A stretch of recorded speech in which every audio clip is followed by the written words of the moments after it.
حضور صلی اللہ علیہ وسلم کی خصوصیات اور اللہ تعالیٰ آپ کو کتنا چاہتا تھا، تفصیلات آپ کو بیان کر رہا تھا۔ چلیے اس سلسلے کو آگے بڑھاتے ہیں۔ حضور ہی ایک ایسے نبی ہیں جو پورے عالم کے لیے آئے۔ جتنے بھی پیغمبران اس سے پہلے آئے، ایک قوم کے لیے یا ایک ملک کے لیے بلکہ ایک محلے کے لیے بھی آئے ہیں۔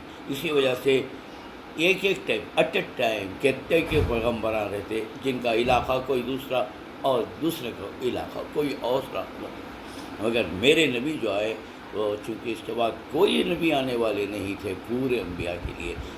معراج کو بلالے کو جانے کے مقاصد میں ایک مقصد یہ بھی تھا کہ آپ صرف انسانوں کے نہیں، جنات کے بھی نبی تھے، فرشتوں اور حوروں کے بھی نبی تھے، آپ کسی کے بھی نبی نہیں کر کے نہیں۔ چنانچہ حضرت کی 6 مرتبہ یا 7 مرتبہ حضور سے جنات کے لیے دعوت و تبلیغ کے لیے جانا بھی ثابت ہے۔ حضرت عبداللہ بن مسعود رضی اللہ عنہ کو لے کر رات کے ٹائم جاتے اور ایک گول دائرہ بنا کر وہاں بٹھا دیتے، یہاں رہو، تمہیں کچھ کام تکلیف نہیں پہنچے گی۔ اس کے بعد حضور آگے جاتے، دین کی دعوت دے کر آتے اور پھر ان کو بلا کر واپس آ جاتے تھے۔ تو معلوم ہوا یہ بھی جو ہے ان کے بھی پیغمبر تھے آپ۔ ایسے ہی جب معراج کو گئے تو بیت المقدس کے اندر آپ نے تمام انبیاء اور فرشتوں کی نماز پڑھائی، سب پیچھے کی نماز پڑھے۔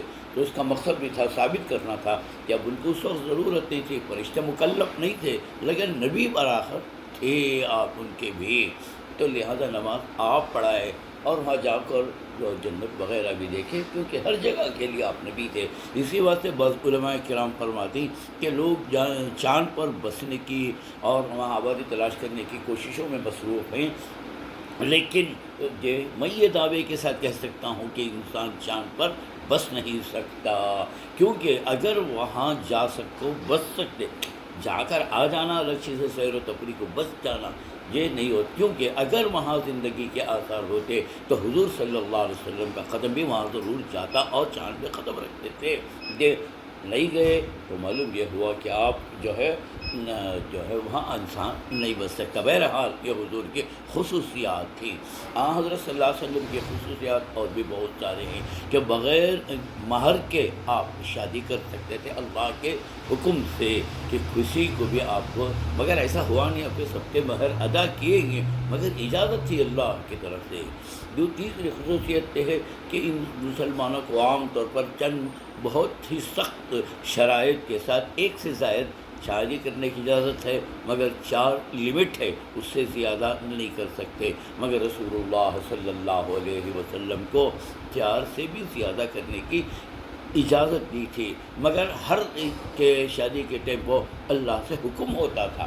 چنانچہ حضرت بی بی عائشہ رضی اللہ تعالیٰ عنہ کے بارے میں آتا ہے، جبرائیل امین ان کی ہتھیلی میں حضرت عائشہ رضی اللہ عنہ کی تصویر لا کر دکھائے تھے، یہ آپ کے ہونے والی بیوی ہیں۔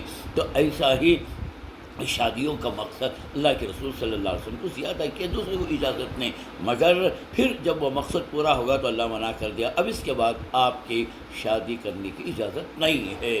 تو کیوں؟ کیونکہ اس میں ایک مقصد تھا کہ عورتوں میں دین پھیلانا مقصود تھا، عورتوں کے مسائل ہو سکتے ہیں، عورتوں کو سمجھا، حضور ان کے ساتھ بیٹھ کو ان کو سمجھا نہیں سکتے تھے، ذرے چیزیں بول سکتے ہیں، باقی ذرے ایسے بھی چیزیں ہیں جو عورت ہی عورت کو بیان کر سکتی ہے۔ تو لہٰذا حتیٰ کہ حضور بیعت ہوئی پردے کے اندر کرتے تھے، فرماتے تھے تمہاری بیعت پردے کے اندر، مردوں کی بیعت پردے کے اندر۔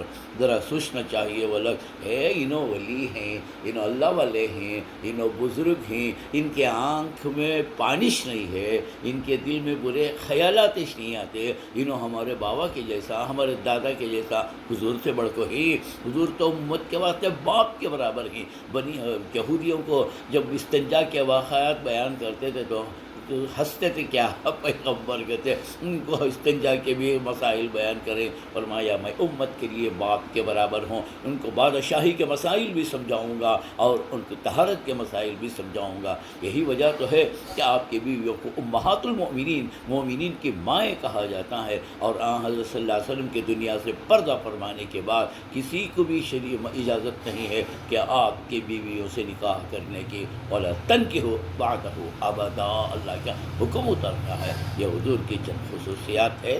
انشاءاللہ باقی خصوصیات اور سیریل میں دیکھتے جائیے.